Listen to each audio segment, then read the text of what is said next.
Клексанот од крајот на следниот месец ќе биде достапен на рецепт во аптека. Освен клексанот, уште еден лек против згручување на крвта, надропарин ќе се најде исто така на позитивната листа.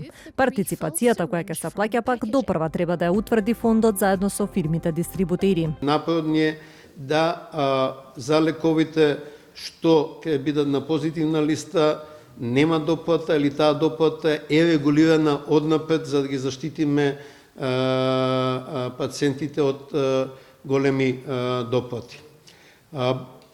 Ова ефектите на префрлањето на позитивна листа се контролирани бидејќи добар дел досега се издава во болниците и се рефундира, и вакви чекори ќе правиме во иднина да што повеќе лекови што се на болничка листа и се рефундира да бидат достапни во аптеките. Освен тоа, од фондот најавија дека ќе се прави и преиспитување на критериумите за здравствено осигурување. Заедно со УЈП и МВР ќе се проценуваат ризиците од злоупотреба, а фокус ќе бидат лица кои работат во сива економија или живеат и остваруваат приходи во странство, а немаат регистрирани приходи во земјава. Целта не е да се укине здравственото осигурување, туку да воспоставиме фер и праведен однос, да бесплатна здравствена заштита има за луѓето што навистина немаат приходи, меѓутоа оние што остваруваат приходи во сива економија или надвор од Македонија, најдеме начин да го стесниме просторот